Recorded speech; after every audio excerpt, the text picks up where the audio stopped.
Hey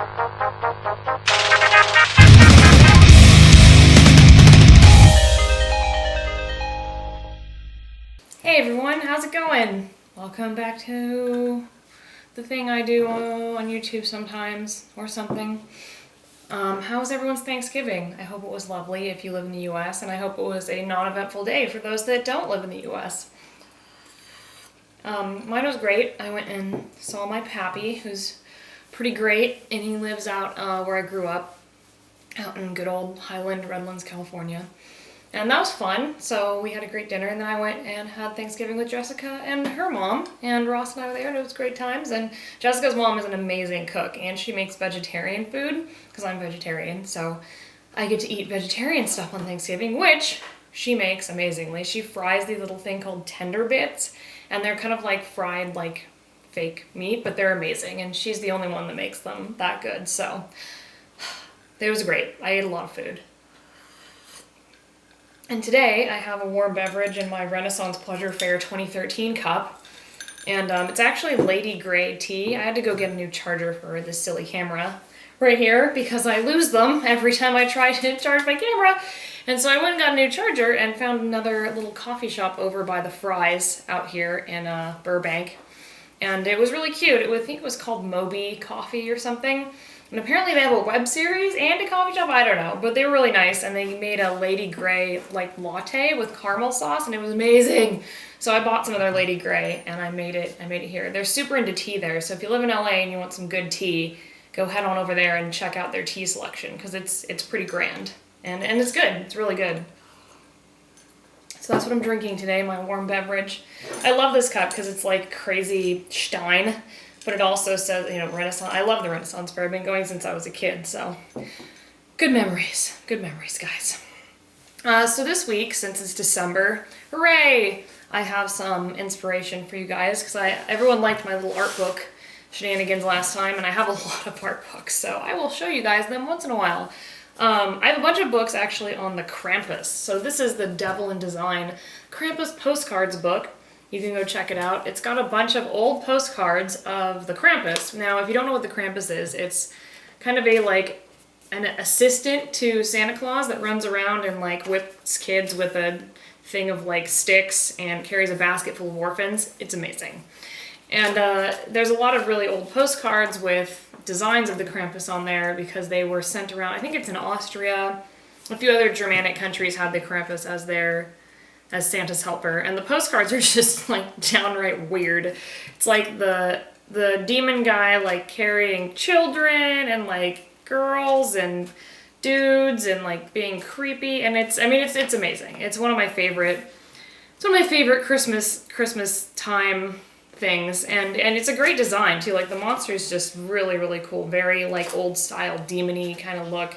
And there's actually going to be a Krampus walk in Los Angeles this year, and I'm going to be gone. I'm going to be in Australia, and I'm super upset because I would have thrown together a Krampus costume because I have enough weird crap in here to throw one together, and would have ran around the street and scared people. But unfortunately, I will be gone, so I'll have to wait until next year. So look up the Krampus, check out all of the cool stuff that a lot of art. A lot of people have done Krampus art, and one of my favorite artists is MissMonster, and she does an amazing Krampus. She does like dolls and drawings, and her stuff is really cool, so you should check out her Krampus art. I actually have one of her dolls I was going to show you guys, because I don't have a lot of like fancy art pieces from other artists. I really want to have more, but I have one of her art dolls, and it's an owl bear, and it's one of my favorite art pieces I have because it's an owl bear. Come on, let's be honest. And I love art dolls. I think they're amazing. And he's got a little necklace with skulls, and he's really amazing sculpt and super scary. And he's got little dreads, and look at this, little dreads. And I got one of these guys when she first started making them, so he's one of my prized art possessions. So you should check out her art. She's super amazing. And little owl bear is gonna sit here with my tea now. Come on, owl bear, come to the shot. Look at him, he's drinking his tea. He's drinking his little tea. But yeah, so another thing I found very funny this week is that I found out that there's a Game Grumps TV tropes, and I don't like TV tropes like where there's all these. I don't really get it. It's like funny stereotypes from television or something, and I don't like. It's a weird Wikipedia type thing with tropes. I mean, like the definition of tropes. Oh, the tea is so good. And I found out in the Game Grumps one, I had one, and it was very flattering, actually. I was like, oh, thank you for not calling me, like, total loser, failure, ugly, blah, blah, blah. I was like, oh, this is great. This is great, a flattering thing, saying that I was an artist and blah, blah, blah, and all that. But the best part of it is when you go down to the bottom, it says that she's married to Ross of all people. And I was like, haha, oh, what a joke. When you click on Ross's name, it comes up with the entry for man-child. Whoever wrote that, I laughed long and hard. Very long and hard. Thank you for that. But yeah, it was a good laugh. And I love all the Game Grumps fans. I get to look at all the stuff that, like, all the fan art Ross gets and everything, and it's adorable. So keep it up, you guys. It makes my days a cheerful place to be. The next thing I'm going to talk about are journals. I can't even explain to you how many journals I have. It's kind of embarrassing. I like, if I brought them all out, you'd just be like, like crack cocaine or journals? I don't know. I have a lot of them. So I tend to go on the quest for the perfect journal. I don't know why. Like, it's just a thing. So I went on Etsy, and I'm going to be leaving on a trip soon to go to New Zealand and Australia. And I get to see, like, the Hobbit sets and all this stuff, and I'm super excited, but I wanted to bring a sketchbook.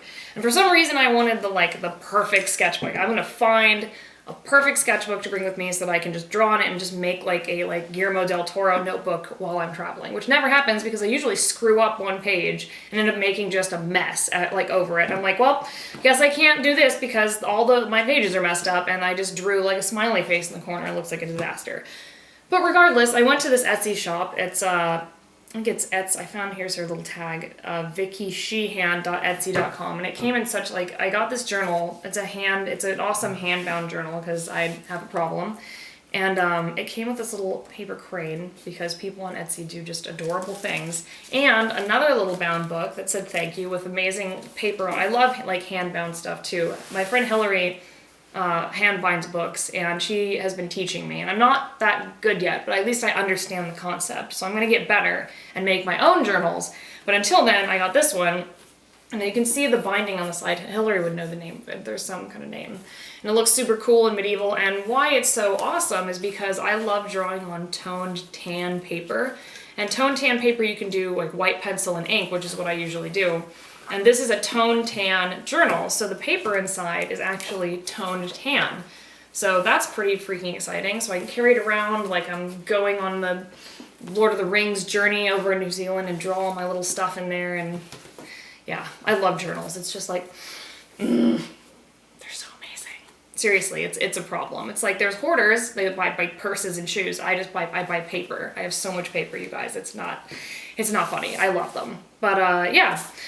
So I told you in the comments in the last video that I would tell a story about Edinburgh, and I think I'll spread them out because I love living there and I have a lot of crazy stories. But this story is about I lived next to it was called the Meadows, so I lived in an old schoolhouse from, like, 1908. And I lived across from a big, like, weird kind of, I think it was like an 1800s style Gothic cathedral, like one of those ones that they built in the 1800s to look like a medieval cathedral, but was not actually a medieval cathedral. Not cathedral, but, like, it was a church. It wasn't a cathedral, it was a church. But, so there was this weird, creepy, like, spirey, churchy thing in the corner, and then there was a street that went down there, and, that went down, I can't remember the name of the street, but I'll remember later. But I was going to the grocery store one day, and I walked everywhere, of course, because I didn't have a reason to drive or take the bus because everything was closed.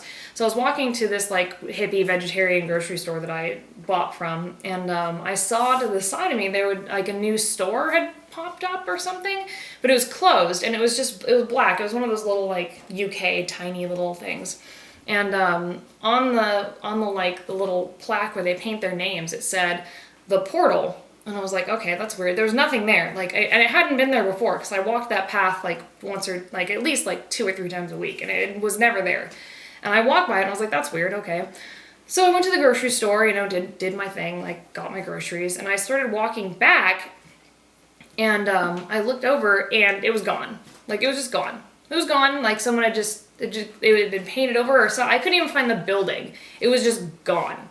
And I don't know if I'm crazy or it was something, I don't know. I just think that Edinburgh is amazing, and if some crazy place called the Portal appeared out of nowhere and disappeared, then it would happen there. Because I went there for school because I figured if J.K. Rowling wrote Harry Potter there and was totally poor and was still inspired to write Harry Potter, it must be a pretty great city. And I was right. I was totally right. So that's my first Edinburgh story. It's probably totally mundane, but as I lived there, I was like, oh man, this is the start of a fantasy book. So, you know, you could start your fantasy book that way if you wanted to. But yeah, so anyway, I will tell more Edinburgh stories later. And thank you for watching again. You're all wonderfully, amazingly fantastical. And I will be updating you guys even when I'm in Australia and New Zealand. They'll probably be very different videos, mostly me running around going, oh, Lord of the Rings or something. So they'll probably be pretty crazy. But I will talk to you guys later. See you later, cadets. Oh, I let it steep too long. God damn it.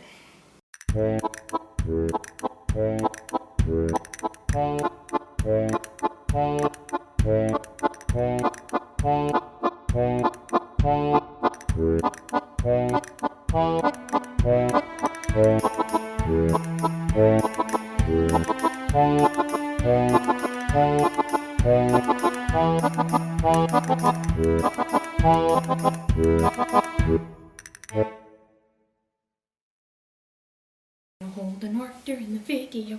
He's gonna be super nice. We're gonna make him do a dance. Are you ready? Ready? And 1 and 2. Oh, why don't we get your bow tie? Let's show everyone your bow tie. It's a bow tie of shame. He was at the lizard cage bothering poor little Archmage. So you know what he gets? He gets, gets the bow tie of shame. Look at this. Look at this shameful bow tie. The bow tie of shame.